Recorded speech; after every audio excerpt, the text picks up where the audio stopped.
Hello guys, welcome to my channel. First of all, I would like to say thanks to those who are watching this video. So let's start. हमारा जो topic है वो है class 11th, chapter 10 है straight lines and exercise है miscellaneous. Question number second है. So let's go on question number second of miscellaneous exercise. At first we will see what is in question number second, then हम question को solve करते हैं. So question को read करेंगे. Question में क्या दे रखा है वो देखते हैं. क्वेश्चन में दे रखा find the value of theta and P, यानी कि गाइस हमें बोला गया है कि हमें थीटा एंड पी की वैल्यू फाइंड करनी है. इफ द इक्वेशन, अगर इक्वेशन दे रखी है x cos theta plus y sine theta is equal to P is the normal form of the line. ये जो दे रखी है इक्वेशन, ये क्या दे रखी है, इस लाइन की नॉर्मल फॉर्म दे रखी है. तो हमें क्या करना है, हमें थीटा एंड पी की वैल्यू फाइंड करनी है. हम निकालेंगे, फाइंड करेंगे.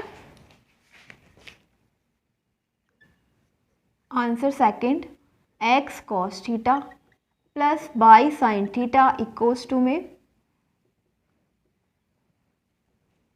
जो भी हमें इक्वेशन दे रखी है हम पहले उसको नोट कर लेंगे. ठीक है, गिवन द इक्वेशन क्या दे रखी है equation, √3x plus y plus 2 equals to में 0. अब देखो क्या करेंगे, ये जो 2 है इसको तो इधर रहने देंगे पॉजिटिव. ठीक है, एंड जो x का √3x एंड y को हम इस साइड में ले जाएंगे इक्वल से इधर, तो ये हो जाएगा -√3x एंड जो प्लस का y ये हो जाएगा -y. फिर हम क्या करेंगे, x का मल्टीपल क्या है √3, -√3 का स्क्वायर करेंगे प्लस अब y का मल्टीपल क्या है -1 का स्क्वायर करेंगे. तो √3 का स्क्वायर क्या हो जाएगा 3 प्लस -1 का स्क्वायर हो जाएगा 1. 3 + 1 4 अंडर रूट में, और 4 को जब बाहर निकालेंगे तो 2 निकलेगा. ठीक है, क्या हो जाएगा 2 हो जाएगा. अब पूरी इक्वेशन को जो हमें दे रखी है इक्वेशन, इस इक्वेशन को अभी कुछ मत बोलो, इस इक्वेशन को हम डिवाइड कर देंगे इस वाली इक्वेशन को. बोल दो उसको dividing equation first by 2. Dividing equation first by 2. अब पूरी इक्वेशन को हम 2 से डिवाइड कर देंगे तो ये हो जाएगा 2/2 इक्वल्स टू में -√3/2 इंटू में x माइनस बाई/2. 2 से 2 कैंसिल 1 आया और -√3/2 इंटू में x माइनस बाई/2 हो गया.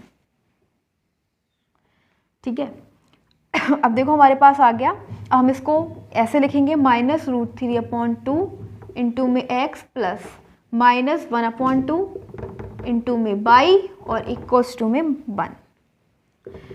सो हम क्या करेंगे, इसके हम कंपेयर कर देंगे इस वाली इक्वेशन से. ठीक है, जो इक्वेशन दे रखी है नॉर्मल फॉर्म में उसके हम कंपेयर कर देंगे. Comparing it from the equation x cos theta plus y sine theta equals to में p. तो देखो क्या हो जाएगा, कॉस थीटा की वैल्यू क्या आ जाएगी, कॉस थीटा आ गया माइनस का √3/2, साइन थीटा क्या आ गया, साइन थीटा आ गया माइनस का 1/2 एंड p क्या है 1, p क्या आ गया 1. ठीक है, तो अब हमें थीटा की वैल्यू फाइंड करनी है. p की वैल्यू तो सिंपल से निकल गई 1, थीटा की वैल्यू हम निकालेंगे. तो देखो कॉस भी नेगेटिव में है और साइन भी नेगेटिव में है. क्या आप देख रहे हो कि अभी हमारे पास थीटा की वैल्यू नहीं आई है, ये केवल कॉस थीटा की वैल्यू आई है. तो हम देख रहे हैं कि यहाँ पे कॉस भी नेगेटिव और साइन भी नेगेटिव. ठीक है, तो कॉस और साइन दोनों नेगेटिव कहाँ होते हैं. ठीक है, ये हमारे पास क्वाड्रेंट है. फर्स्ट क्वाड्रेंट में साइन ऑल पॉजिटिव, क्या होता है इसमें all positive, sine tan cot सब पॉजिटिव. ठीक है, ऑल पॉजिटिव. और फिर आता है सेकंड क्वाड्रेंट में केवल साइन पॉजिटिव रहता है, ओनली साइन पॉजिटिव. बाकी साइन का जो अपोजिट होता है कॉस है वो पॉजिटिव, बाकी सब कुछ नेगेटिव रहता है. ठीक है, अब आता है थर्ड क्वाड्रेंट में टेन और कॉट पॉजिटिव, बाकी सब कुछ नेगेटिव रहता है. ठीक है, बाकी सब कुछ नेगेटिव. फोर्थ क्वाड्रेंट में कॉस और इसका अपोजिट सेक पॉजिटिव. अब हमें क्या लेना है जिसमें साइन और कॉस दोनों नेगेटिव हो. ठीक है, क्या हो, दोनों नेगेटिव हो. तो इसमें साइन पॉजिटिव, इसमें कॉस पॉजिटिव, इसमें ऑल पॉजिटिव. तो इस वाले में थर्ड क्वाड्रेंट में पहुंचेंगे. थर्ड क्वाड्रेंट में क्या होता है, ये होता है 90 माइनस थीटा, ये होता है 180 माइनस थीटा, और ये हो जाएगा 270 माइनस थीटा, ये 360 माइनस थीटा. और इधर आ जाएगा ये 90 माइनस थीटा तो 90 plus theta, 180 minus theta 180 plus theta, और 270 माइनस 270 प्लस थीटा, एंड ये 360 माइनस तो 360 प्लस थीटा. तो देखो हम इसमें पहुंचते हैं. ठीक है, इस वाले क्वाड्रेंट की बात करते हैं. थर्ड क्वाड्रेंट में साइन और कॉस दोनों नेगेटिव हैं. तो हम जाएंगे 180 प्लस थीटा देख लेते हैं. इसमें 180 प्लस थीटा, 180 को हम बोल सकते हैं पाई, क्या बोलेंगे पाई प्लस थीटा. तो ये हो जाएगा कॉस थीटा इक्वल्स टू में ये है कॉस, ये किसकी वैल्यू है, ये है गाइस √3/2 हो जाएगी पाई अपॉन 6, ठीक है, पाई अपॉन 6 की है कॉस में। तो कॉस में पाई अपॉन 6 नेगेटिव है ना, तो नेगेटिव कहाँ पे रहता है, थर्ड क्वाड्रेंट में, तो हम इसे लिख सकते हैं पाई प्लस पाई अपॉन 6। अब थीटा की वैल्यू क्या आ जाएगी, 7 पाई अपॉन 6, क्या आ जाएगी, थीटा की वैल्यू 7 पाई अपॉन 6। अब यही बात हम कॉस साइन में देखेंगे, साइन थीटा इक्वल्स टू में -1/2 है, और -1/2 किसकी वैल्यू होती है साइन में, ये भी पाई अपॉन 6 की होती है, ठीक है। तो इसको हम लिखेंगे sine pi plus pi upon 6, ठीक है। तो ये हो जाएगा साइन थीटा इक्वल्स टू में sine 7 pi upon 6 and theta की वैल्यू हो जाएगी 7 पाई अपॉन 6। तो थीटा हमारे पास क्या आ गया, 7 पाई अपॉन 6 आ गया, ठीक है। हमें बोला गया था हमें थीटा फाइंड करना था, तो थीटा की value 7 pi upon 6 and P की वैल्यू है 1, ठीक है। थीटा क्या है हमारे पास 7 पाई अपॉन 6 एंड पी क्या है 1। यही है हमारा answer of question number 2 final.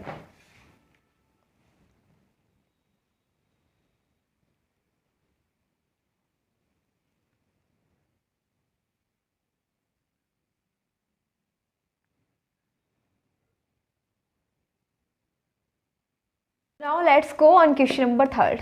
सो अब देखते हैं क्वेश्चन नंबर 3 में क्या दे रखा है। सो क्वेश्चन को रीड करेंगे एंड फिर क्वेश्चन को सॉल्व करते हैं। क्वेश्चन में दे रखा है find the equations of the line विच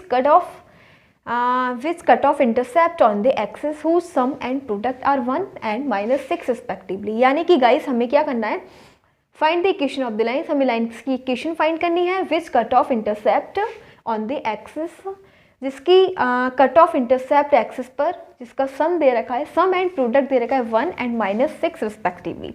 तो देखो सबसे पहले तो हम देखेंगे इक्वेशन ऑफ इंटरसेप्ट क्या होती है। तो इक्वेशन ऑफ इंटरसेप्ट होती है x upon a plus y upon b equals to में 1। ये हमारी होती है इक्वेशन ऑफ इंटरसेप्ट। फिर हमसे क्या बोला गया है, whose sum and product are 1 and -1 respectively. यानी कि गाइस जो x एंड y इंटरसेप्ट का जो सम दे रखा है, x एक्सिस पे जो कट करती है वो a पे और y पे b पे, तो a plus b equal to हमें क्या दे रखा है, 1 दे रखा है, ठीक है। ये हमें गिवन है, गिवन a प्लस b क्या दे रखा है, 1 दे रखा है एंड प्रोडक्ट क्या दे रखा है, a b दे रखा है -6। ये हमें गिवन कंडीशन है। अब देखो क्या करेंगे, हम इसके फैक्टर करेंगे, दो हमें ऐसे नंबर लेने जिसकी मल्टीप्लाई करें तो क्या आ जाए, -6 आ जाए एंड जब ऐड करें तो 1 आ जाए। तो वो नंबर क्या हो जाएंगे, एक तो केस हमारे पास ये है कि अगर a को ले 3 एंड b को क्या ले, a 3 एंड b क्या है -2, तो 3 -2 नहीं a हो जाएगा, हाँ -2। देखो कैसे, अगर 3 -2 करेंगे तो 1 बचेगा, तो ये वाली इक्वेशन को तो सेटिस्फाई कर रहा है ना, a plus b equals to 1, 3 -2 equals to 1। और अगर हम दूसरी कंडीशन देखें तो a v equals to -6, a क्या है 3 और b क्या है -2, तो -6 आ जाएगा। तो इस कंडीशन को भी सेटिस्फाई कर रहा है। तो एक केस तो हमारे पास क्या हो गया, ये हो गया फर्स्ट केस है हमारे पास, case first when a equals to 3 and v equals to -2, ठीक है। ये हमारे पास केस फर्स्ट। अब सेकंड केस देखो, सेकंड केस में ये भी तो हो सकता है कि a क्या हो, a हो -2 एंड v क्या हो 3 हो। देखो कैसे, -2 प्लस 3 तब भी तो 1 ही आएगा, 3 में से अगर 2 जाएगा तो 1 आएगा, और अगर -2 × 3 करेंगे तो -6 आ जाएगा, ठीक है। तो क्या हो जाएगा, यानी कि दो केस हमारे पास मिले। एक केस हमारे पास तो जब a क्या है 3 है और b क्या है -2। सेकंड केस क्या है, case second when a equals to -2 and v equals to 3, ठीक है। अब दोनों केस को हम सॉल्व कर लेंगे, बहुत ईजी है, ठीक है। हमसे पूछा गया ना कि हमें इसकी ये इक्वेशन फाइंड करनी है, ठीक है, cut off intercept on the axis, ये वाली में इक्वेशन फाइंड करनी है। तो हम कंडीशन फर्स्ट कंडीशन को देखते हैं। फर्स्ट कंडीशन में क्या दे रखा है, a equals to 3 and v equals to -2, तो ये हो जाएगा x अपॉन a की जगह क्या रखेंगे 3 प्लस y अपॉन b की जगह क्या रखेंगे -2, इक्वल्स टू में 1। अब ये हो जाएगा x/3 और plus minus minus y/2 equals to में 1। इसका हम एलसीएम ले लेंगे, ये हो जाएगा 2x - 3y इक्वल्स टू में 6। सो हमें इक्वेशन फाइंड करनी थी, तो एक इक्वेशन तो हमारे पास ये आ गई, ठीक है। अब सेकंड कंडीशन देखते हैं। कंडीशन सेकंड कंडीशन हमारे पास क्या है, जब a क्या है -2 एंड b क्या है 3। a क्या है -2 एंड b क्या है 3। तो हम क्या करेंगे, अब इस वाली इक्वेशन में जो हमारी इक्वेशन फर्स्ट है इसमें a और b की वैल्यू पुट कर देंगे, ठीक है। तो a क्या है -2, तो -2 पुट कर देंगे, प्लस y/b क्या है 3 इक्वल्स टू में 1। अब दोनों का एलसीएम ले लेंगे, क्या हो जाएगा 6, यानी कि 3x और -2y इक्वल्स टू में 1, ठीक है। यहाँ पे ये -3x हो जाएगा और ये है प्लस का, तो ये आ जाएगा -3x + 2y इक्वल्स टू में 6। हमारे पास दो इक्वेशन निकली, एक तो ये वाली इक्वेशन आई एंड एक ये इक्वेशन आई, ठीक है। हमसे ये बोला गया था, देखो रीड करो दोबारा से, find the equation of the lines. हमें लाइंस की इक्वेशन फाइंड करनी है which cut off intercept on the axis whose sum and, यानी कि गाइस हमें जो इक्वेशन ऑफ इंटरसेप्ट क्या होती है x/a + y/b, जहाँ पे x एक्सिस पे जो कट है वो a पे और y एक्सिस पे क्या है b पे, ठीक है। तो हमसे बोला गया जिससे on the axis cut off intercept है ना एक्सिस पे, उसका सम क्या दे रखा है, सम का मतलब eight a + b equals to में 1 एंड प्रोडक्ट क्या दे रखा है -6। तो a b -6, बाकी हमने दोनों में क्या करा, हमें क्या करना है, हमें a और b की वैल्यू फाइंड करनी थी, तो हमने फैक्टर करना है कि a और b क्या वैल्यू हो जाए कि अगर हम a दोनों को ऐड करें तो 1 आ जाए और दोनों की मल्टीप्लाई करें तो 6 हो जाए। तो हमारे पास दो कंडीशन है, दो केस है।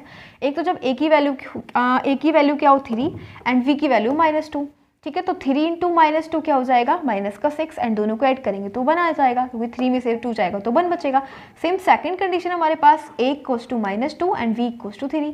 तो क्या करेंगे, a + b दोनों को ऐड करोगे तब भी 1 आएगा, दोनों की मल्टीप्लाई करोगे तो -6 आएगा। हमारे पास दो कंडीशन डेवलप होती हैं।